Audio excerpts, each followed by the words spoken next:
3 Years Lost. One Golden Peril. Chapter 2. Apparatus Brand Center. Opening after 2 months of hibernation, the copper chamber tilted upright by way of a steam-powered mechanized lift. Completing its angled ascension, the chamber doors spread wide, awakening the powerful being within.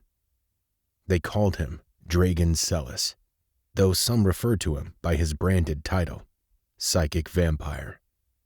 Lethargic, he emerged from the chamber, built more like a coffin than a pod, and readjusted his red eyes to the dimly lit room.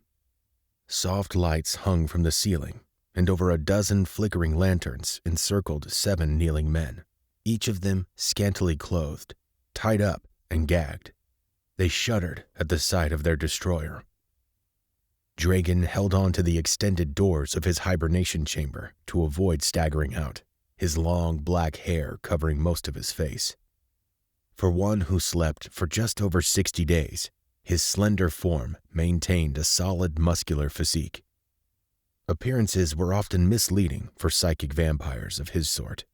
He needed to feed. Once he found his equilibrium, Dragon knelt before them and clasped his hands to pray. May God accept these sacrifices into his kingdom so that I may live. His voice was deep silk, almost in whisper, contrasting the ominous nature of his vast power. Eyes glowing a bright crimson, Dragon absorbed their very life force. An invisible surge pulled towards him, snuffing out the lanterns and causing the fluorescent bulbs to dim wildly. Crying out from the abrupt influx of power, the vampire finished them off until there was nothing left to drain. The light bulbs returned to their usual brightness when it was all over. Dragon took a deep breath and acknowledged the 7 slain prisoners in the circle, bowing his head in gratitude.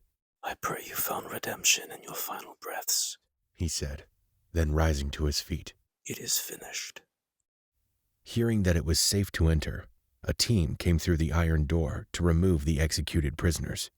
Pairs carried each body by the arms and legs, quickly moving out the way they came in.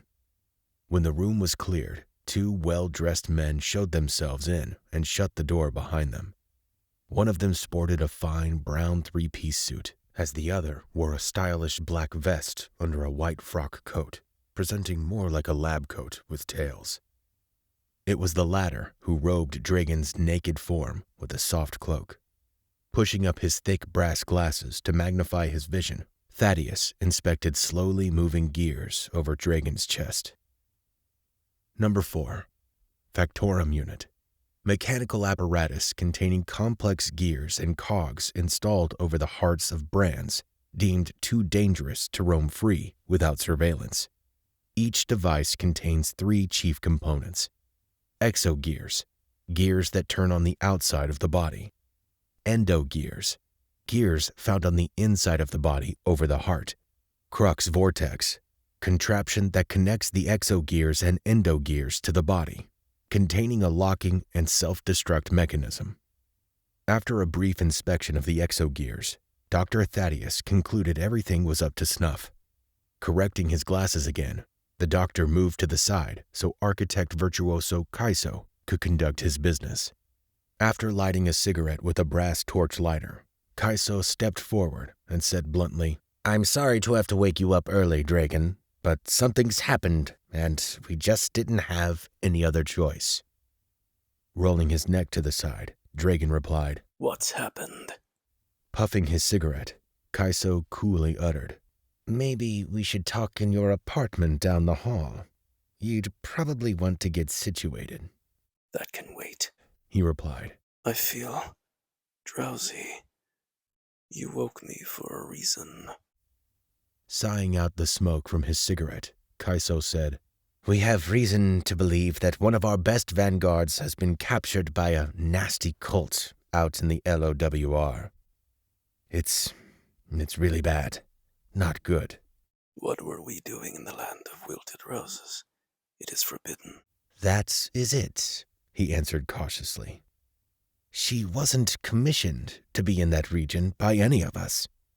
We believe she was taken, and is currently being held by, God help her, the Tenebris.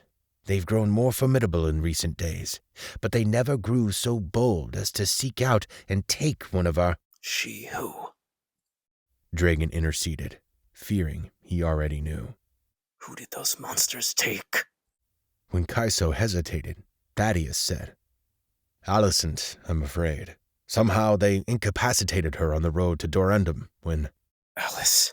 Draken gasped, filled with an agonizing anger. How long has it been? How long did you wait? Before Thaddeus could take all the heat he didn't deserve, Kaiso came closer, saying, We have an agent in the field. Lucretia sent us updates. How long? Dragon's wrathful cry flickered the lights. They instantly felt a swelling in their heads. A few weeks, Kaiso shouted back, holding his head in agony. Panicked into reckless action, the heartbroken vampire stormed for the iron door, then blew it from the hinges by psychic fury alone. As he left, seeking to arm himself for a desperate rescue, Kaiso and Thaddeus followed him out, pleading for him to stop. The throng of heavily armored guards dared not get in his way. Through the corridor, Kaiso made a final appeal. You can't go on your own. You'd be going in blind, only putting yourself at risk and forsaking Alicent incidentally, he shouted. You trusted Lucretia out there in that accursed land. Why not me? He retorted, not breaking stride for his apartment. Guards moved out of his path as he kept chase. Because we lost contact with her 2 days ago. At that, Dragon stopped, dumbfounded. Turning back to look him in the eyes, he asked, So she, too, is abandoned out there. She knew the risks, but went anyway to provide us with imperative intel on what's happening in that hellscape, Kaiso said, aggrieved. And if it's fitting with you, I'd rather not lose a third of our branded best without taking every precaution. Alice is losing precious time as we debate it. I agree, which is why I'm sending you to consult with the only other person who actually knows what it's like out there and survived to tell. Kaiso put the cigarette out on the wall, knowing full well how unnerving his next words were going to be. He investigated the Tenebris, lived with them for just over 2 years as a double agent, and left on his own accord, only to lose his shit and quite literally raise the dead in Mercia. Astounded by his superior's onset madness, Dragon countered. What are you smoking these days, Kaiso? Watch it, Dragon. I'm still your commanding officer. That necromancer has been locked up for 3 years, and still, all he talks about is cutting Alice up into pieces. He wants her dead, and you want me to ask for his help. You want to save her, just like the rest of us, Kaiso replied, unwavering in his resolve. We've arranged to take years off his sentence, as long as he is cooperative with you. Talk with him, see if you can get him to tell you about this cult and how we can wipe them off the face of the earth for good. Do it, Dragon. Do it for Alice. As the vampire molded over, Thaddeus interjected, pushing up his glasses again. He doesn't have to know that it's Alicent Vale. Resigning to the despairing plan, Dragon lamented. Volentus. Kaiso shook his head. Like I said, kid, I'm sorry we had to wake you. Cell Block X. In a small room, lit only by candlelight, Volentus sat across from a young man, recently deceased, their faces illuminated by the soft, frolicking light. An intimate discussion was concluding. Leaning back in his leather seat with one leg crossed over the other, the necromancer pondered how to phrase his next question. His black, untidy hair had grown out, sprawling past his shoulders. As he perused the notes he'd recorded into a logbook, Volentus looked back at his undead assignment and asked, Did anyone else, aside from your wife, ever prepare your morning and evening tea? Gaunt and pale gray, the young man paused briefly before responding. Mary Alice often prepared our teas each morning, every night. She was quite insistent on it. However, I did prepare mine on occasion. And aside from your younger sister and mother, you were the only one who fell ill most frequently. Remind me of your symptoms." The man answered, "I shared symptoms of abdominal pain and some vomiting on occasion with Annette and my mother. My symptoms were frankly much more prevalent, including long bouts in the lavatory, muscle tingling, numbness, and, well, death, I suppose you could say. A rather grave symptom." "Indeed, sir." Finishing up the interrogation, Volentus put his notepad by the candles on the table between them and leaned in, asking, "Did you know Mary Alice was seeing another man for well over a year?" "I suspected as much," he replied without emotion. "I had confronted her on some occasions, and she denied it." Intriguing," Volentus said, his eyes glistening from the candlelight.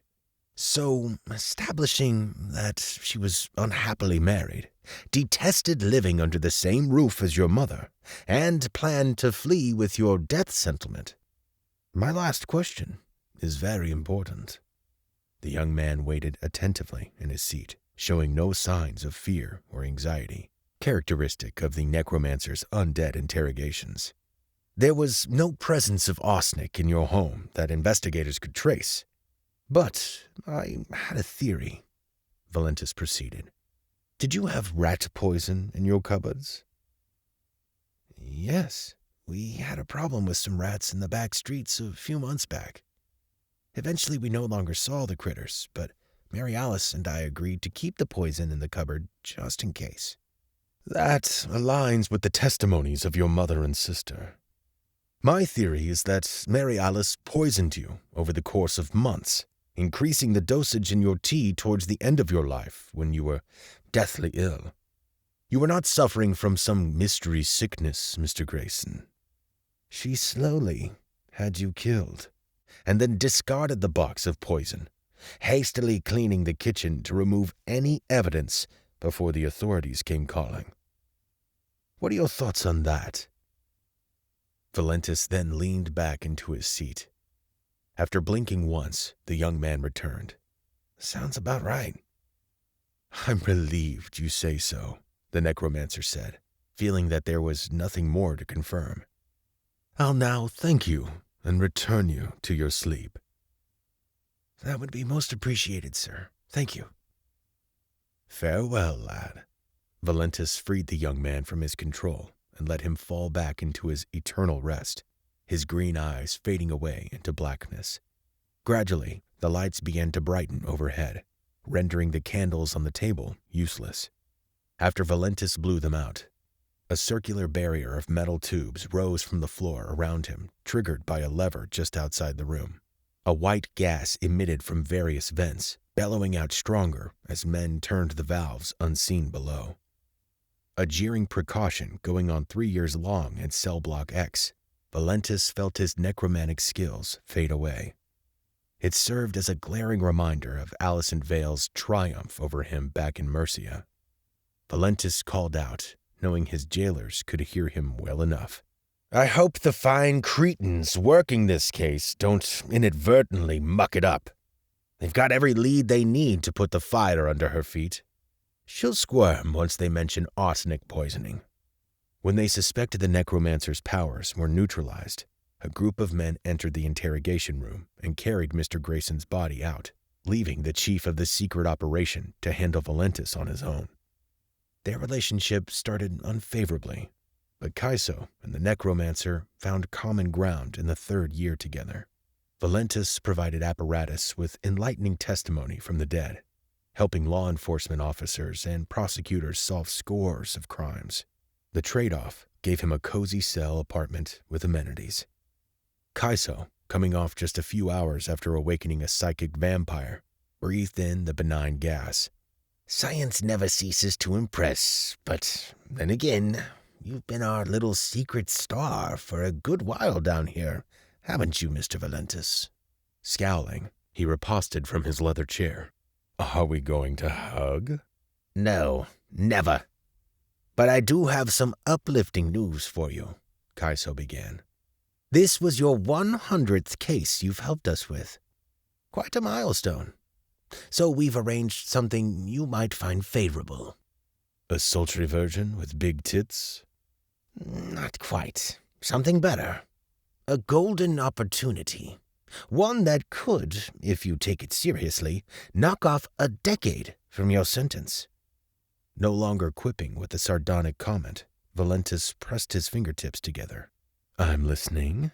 Kaiso then lit a cigarette and said after his first puffs, You can resign to your cell quarters after you've provided some intel on a place you're familiar with. The land of wilted roses. Curious, he countered guardedly. And why would I do that? Leaving the room, Kaiso said, I'll let him tell you himself. Replacing the architect virtuoso in the doorway, Dragon's silhouette loomed. His red eyes gleamed at the necromancer, though Thaddeus's benign gas began to affect him just the same. Volentus heaved a sigh. Dragon Celis, Apparatus City's good bad boy, he scoffed. Come and join me in futility, won't you? The vampire closed the door as he entered, though refusing to sit across from him. Unmoved, Volentus waited for Dragon to start. A short time passed in silence, while Dragon deliberated on how to introduce the difficult topic. In the meantime, Volentus said, Take your time, then. When this gas wears off, we can communicate in our native aptitudes. Riled to begin his questioning, Dragon adjusted his gothic frock jacket and said, You were a detective once, in Corrales. As irreverent as your brand may be, you can still serve a higher cause. Oh, I am serving a higher cause for your hypocritical friends here, who don't mind using my methods in secret. What do you want with the land of wilted roses? Volentus cut to the chase. Moving nearer to the metal pipes of gas separating them, Dragon said, The Tenebris cult has captured one of our own, and time is short. I need to know everything you know about the accursed land and where they're held up. I leave in the morning, and we need your help. My. The necromancer practically tasted the low-hanging fruit and wished to have a bite. This must be someone very important, someone very special. A vanguard, there is no doubt. A powerful one. What were they doing in that land of death? Taken by some of their fanatical agents outside of the accursed land, and we don't know how or why, but we don't have long before. They finish it in a ritualistic sacrifice, mayhaps? He uttered bluntly. It was wise to consult me on this matter. They're hopelessly predictable in all they do. Their goals, their beliefs. This move, on the other hand, is curiously unpredictable, uncharacteristically reckless. One must wonder about their motive. Who did they abduct? Concealing his swirling emotions, or trying to, Dragon started walking along the circumference of the tube. You don't need to know. On the contrary, it's precisely what I need to deduce their motivations. 10 years off your sentence. Just tell me what I'm up against. What you're up against? That you likely already know. Volentus rose from his chair to articulate his points clearly. Malkira, a brand like us, has the power to spread plague and scourge throughout the world. It is her belief that to restore the world to its former glory, she and her kind must replace God.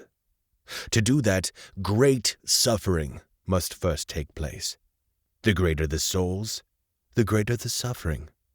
Therefore, the greater the sacrifice in the land of wilted roses. Those backwater hicks are utterly irrational zealots. Hence, back to my question, who do they have?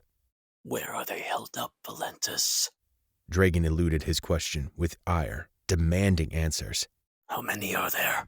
Finding that his prodding was hitting a tender mark, Volentus asked, You know there are brands out there. Why not take your beloved Alicent Vale? Why pester or appease me at all? She can cancel branded abilities like the glorious savior she is.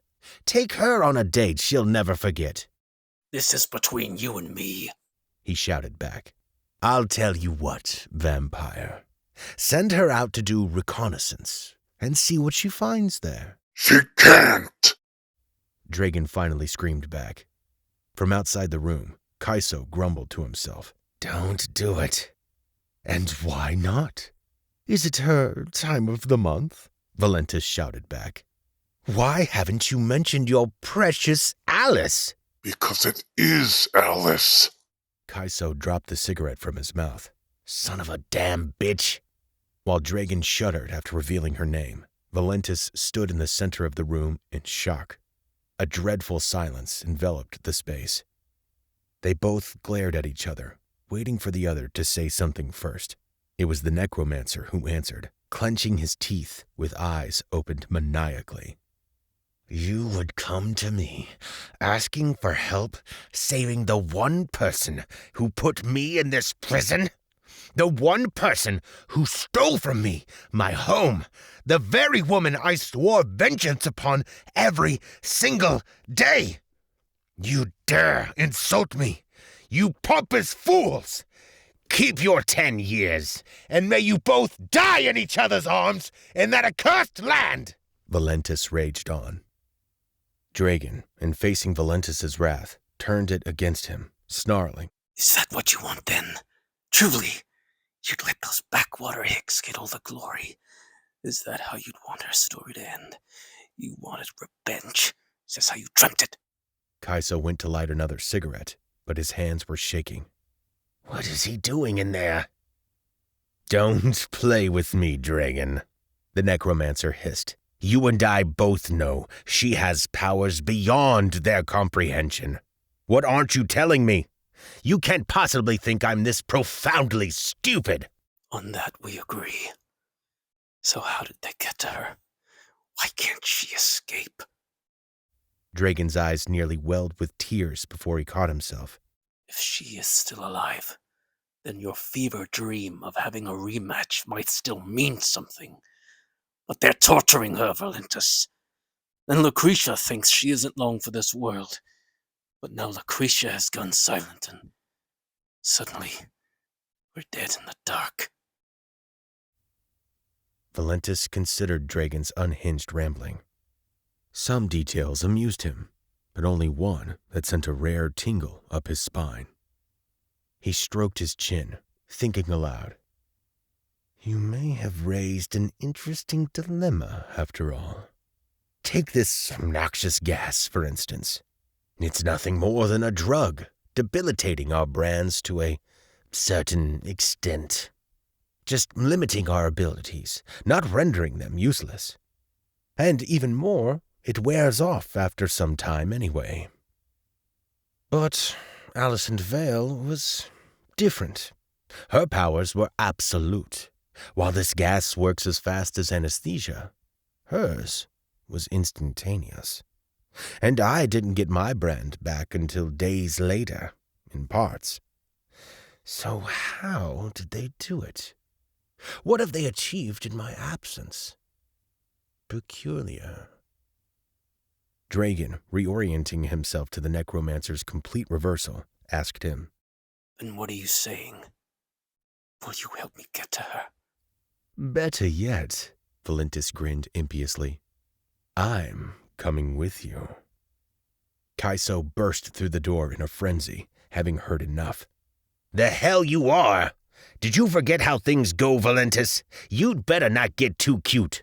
You still have 50 years. 40 years after I assist in this daring mission of yours, he retorted.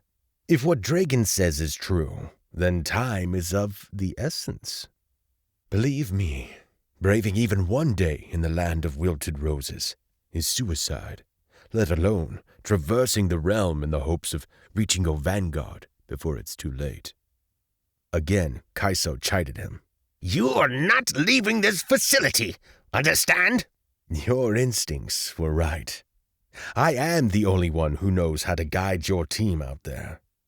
Put me in your shackles if you want, but I'm your only hope in retrieving your savior.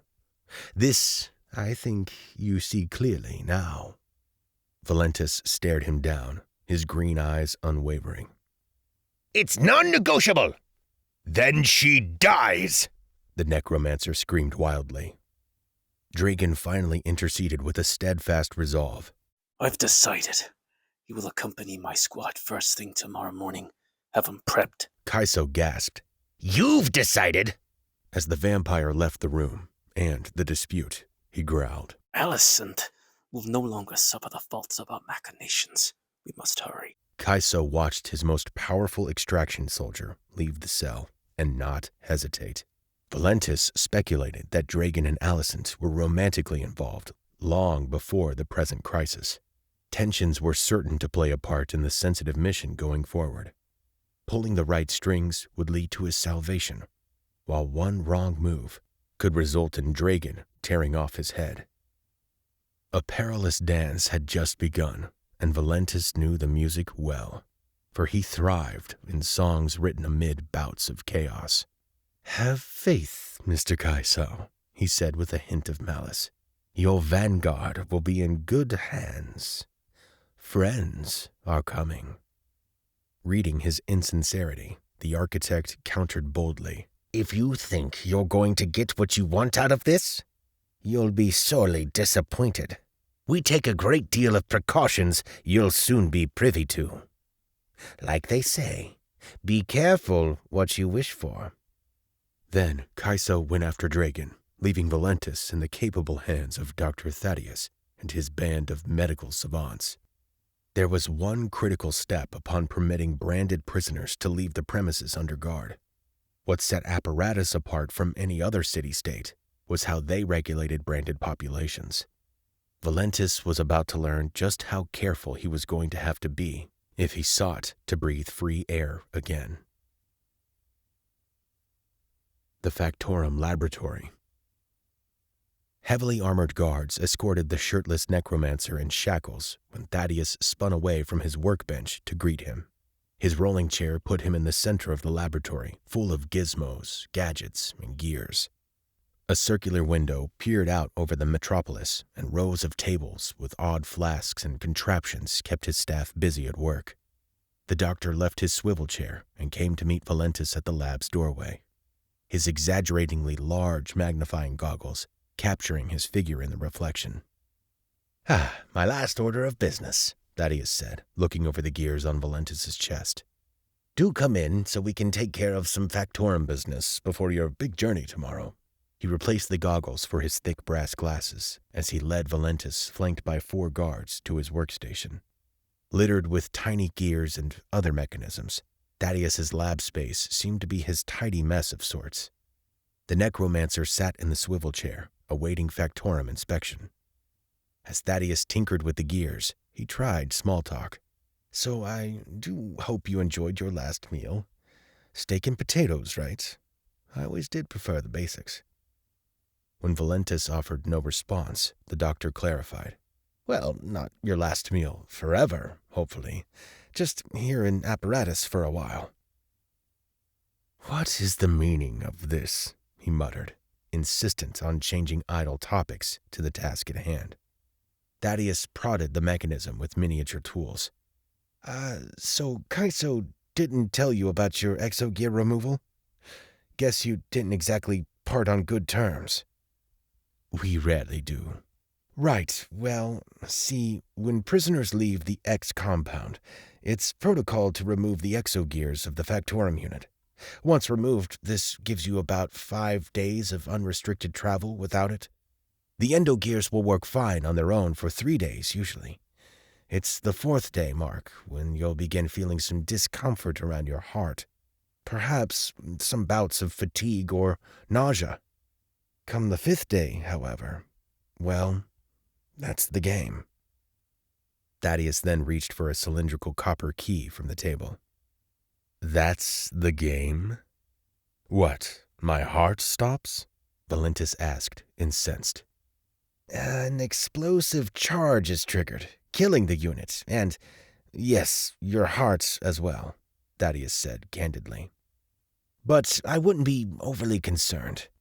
Most convicts don't attempt escape, and for those that do, almost all made it back to have their exogears reattached. You'll most definitely be back in a few days. The LOWR is only about 4 hours upstream, plus the hike. So, figure you complete your mission in 2 days or so, you'll be right back here in this seat by the end of the week. No worries. Presuming all goes well in the accursed land. Glaring into Thaddeus's thick lenses, Volentus groaned. You don't seem to have a central nervous system, do you?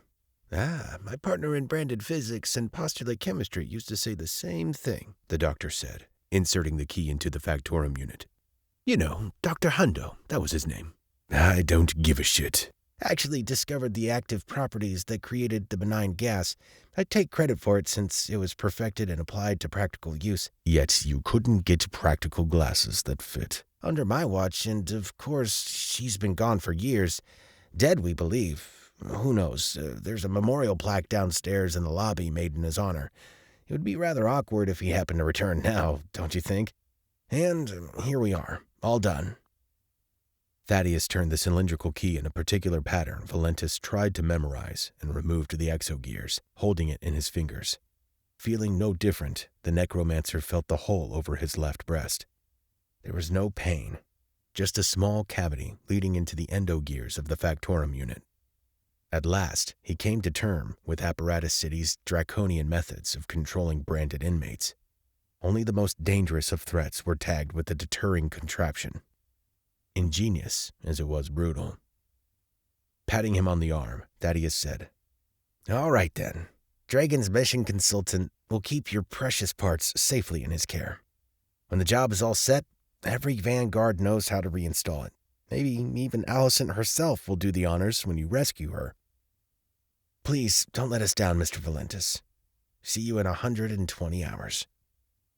Unexpectedly, a needle prick in the neck triggered Volentus to grab his assailant's wrist, but it was pointless to resist. The anesthetic agent already went to work, inducing him to lose consciousness. His last sight was one of the doctor reapplying his specs while handing off the exogears to someone.